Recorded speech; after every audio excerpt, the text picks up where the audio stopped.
पशु पक्षियों का और सभी लोगों का मैं अम्मा, मैंने अपने कोख से आपको जन्म दिया है और आपकी माताओं को मैंने भेज दिया है।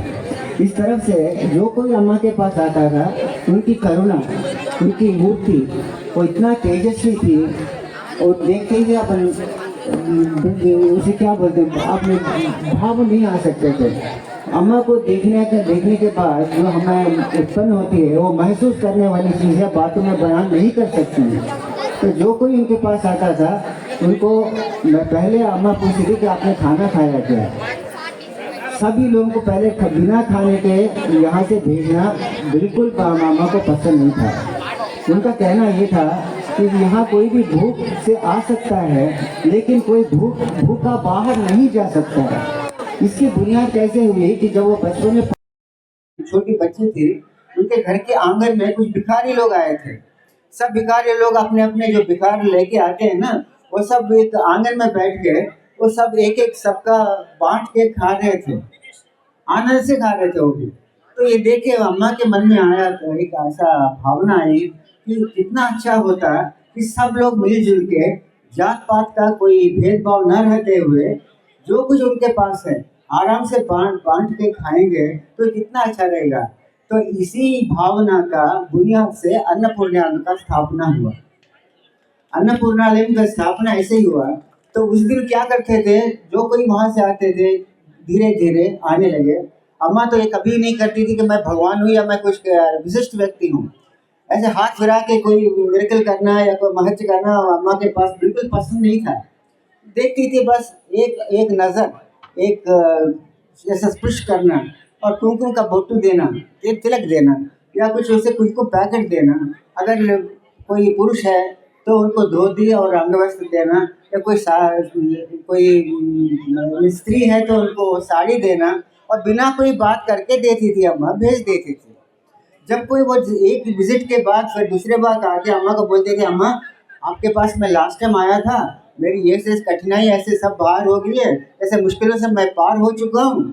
तो अम्मा बोलती थी मुझे कुछ नहीं मालूम, मैं भी आपके जैसे ही हूँ, ऐसे बोलती थी। लेकिन उनका महत्व जो हमने देखा 50 साल में, मैं 1975 में यहाँ कदम रखा था, अभी 50 साल से मैं यहाँ आ रहा हूँ। तो अम्मा का क्या विशेषता है, मैं यहाँ प्रत्यक्ष बैठ के देख चुका हूँ, इसलिए जो कुछ मैं बोल रहा तो मेरे अनुभव से बोल रहा था। तो ये जो इंसानियत की जो बुनियाद है अम्मा के 5 वर्ष की बालिका से भी थी। उनकी नानी के साथ एक यहाँ गांव गुंटूर जाती है अम्मा, वहाँ एक गुंडेर राव बोल के एक आदमी रहता है। वो पक्षवात से, पैरालिसिस से 20 साल से वो खटिया में पड़ा हुआ है, ना उठ सकता है ना बैठ सकता है। ऐसी स्थिति में वो अम्मा वो जाती उनके घर, तो उनके सहेली आके पूछते हैं, अनसुईया आप कहाँ गई थी, हम तुम्हें खेलने के लिए बुला रहे हैं। तो नहीं मैं गुंडेर राव के पास जा रही हूँ। तो बोलते अच्छा क्यों, उनके पास क्यों जाती है? छी वो तो सब खटिया में करते हैं, बहुत बदबू आती है। तो बोलते मुझे वही पसंद होता है। और उनकी 20 दिन उनके साथ बैठ के उनको सेवा करती है। सब उनका खटिया में ही होता था। तो सब क्लीन करना, साफ करना, उनको अच्छे कपड़े पहनाना, उनको निगलाना, उनको खाना देना, ये सब करती है। करते करते उनको गुंडेर राव को राम जी का दर्शन होता है। वो अम्मा को देखते हैं लेकिन अम्मा नहीं रहती, वहाँ श्री राम जी का दर्शन होता है, उनका इष्ट देव होता है श्री राम जी। तो ऐसे अम्मा क्या है कि यहाँ बिल्कुल पहले इंसानियत फिर जो कुछ भी है। लेकिन जो कुछ यहाँ आया है वो खाली हाथ नहीं गया है, उसकी कोई भी कठिनाई है वो सब आर पार हो चुके हैं। तो अभी हर एक का अपना अपना ही है।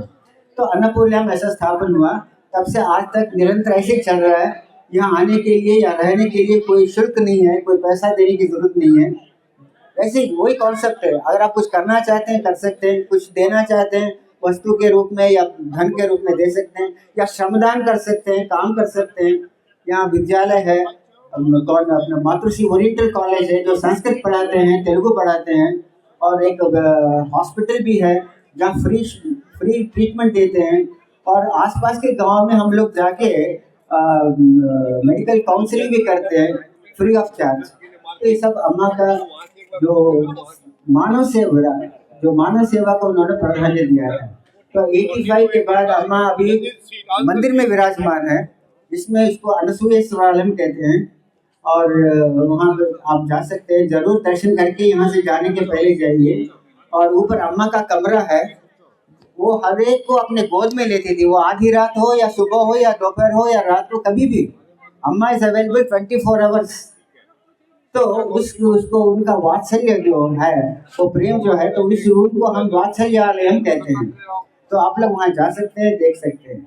तो और उनकी जो कुछ अम्मा का चरित्र है, इंग्लिश में, तेलुगु में, थोड़ा कुछ हिंदी में आया, आंध्र में आने की कोशिश कर रहे हैं। पिछले एक बार किया था और एक बार कर रहे हैं हम लोग। और एक चलनचित्र भी बना है, फिल्म भी बना है, डॉक्यूमेंट्री बना है। कि अम्मा तो एक्ट तो नहीं करती है ना, तो जो कोई त्योहार आता था, जो कि ये होता था, कुछ 15-20 साल लगा उस पिक्चर बनाने के लिए। वो इंग्लिश में है, तेलुगु में भी है। तो आप जब कभी फुर्सत है, जो आपको यूट्यूब में मिलेगा, तो आप उसको एक बार देख लीजिए। आप सब अपने अपने परिवारों को बताइए। ये बहुत ये है, जैसे सिद्ध पुरुष है, जैसे कंच कामकोट पीठाधिपति जो है चंद्रशेखर सरस्वती, या राजराजेश्वरी देवस्थान बेंगलोर, या कुर्तालम पीठाधिपति, जितने बड़े मुनि हैं, मौनी हैं, सिद्ध पुरुष हैं, वो सब अम्मा को देवी का अवतार मानते थे। और बिना कोई संकोच के सभी सभाओं में कहते थे कि अम्मा केवल राजराजेश्वरी है, अपने लिए एक मानव देह में आके यहाँ विराजमान है। तो इससे ज़्यादा मुझे कोई बोलने की ज़रूरत नहीं है। मैं एक ही विनती करता हूँ, आप यहाँ से जाते जाते अम्मा का कुमकुम पैकेट एक जरूर ले जाइए वात्सल्यालम से, और अपने घर में बताइए। आप सब लोग अपने अपने परिवार के साथ एक बार यहाँ जरूर आइए और 1-2 दिन ठहर के यहाँ का आनंद आप लीजिए। जय हो माता श्री अनसुया राजराजेश्वरी श्री परात्परी, ये अम्मा का नाम है। तो अंत में मैं उनके एक प्रार्थना श्लोक भी आपको संस्कृत में है, वो बता के मैं उसका अर्थ भी बता के मैं ये कर देता हूँ। यया शक्त्या ब्रह्मा कमल नयनः फाल नयनः जगत् स्रष्टुं पातुं प्रलयमुपनेतुं च कुशलाः।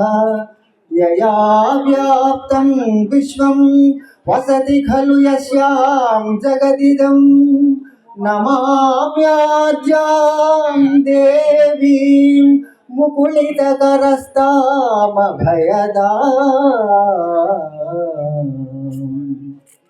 इसका अर्थ यह है कि ब्रह्मा, विष्णु, महेश्वर जो अपने अपने काम में सृष्टि, स्थिति और लय करने के काबिल होते हैं, वो जो शक्ति देती है, उस शक्ति देवी माँ को मैं हाथ जोड़ के प्रणाम कर रहा हूँ। इसका मीनिंग ये है। धन्यवाद आप सब लोगों को। और एक बार बहुत बहुत हम सबको, आप पहली बार हम अब मिल रहे हैं, लेकिन अम्मा आप सब लोगों को बहुत पहले ही देख चुकी होगी। तो आप सब हमारे परिवार में आज आप ज्वाइन हो रहे हैं, हमसे मिल रहे हैं, बहुत खुशी की बात है। धन्यवाद। Thank you sir, thank you so much. आप भी बराबर आपने इतनी सुंदर और आपके संदर्भ में चर्चा की, हम सब कृतज्ञ हैं आपकी, जिससे आने वाली पीढ़ी में संस्कार पलेंगे, अम्मा जी के बताए गए मार्ग पर चलेंगे, और उनका जो संदेश है वो समस्त मानवता के लिए। उनका एक ही संदेश है, एक मिनट, उनका एक ही संदेश है जो तेलुगु में बोलती थी, तृप्तिगा तिनी नलगुरी पेट्टुको अन। इसमें क्या बोला, आप तृप्ति से खाइए और सबको आप बांटिए, सबको खिलाइए। सर ये मेन संदेश है अम्मा का। Thank you sir. पूरे अभिनंदन सर। अब हम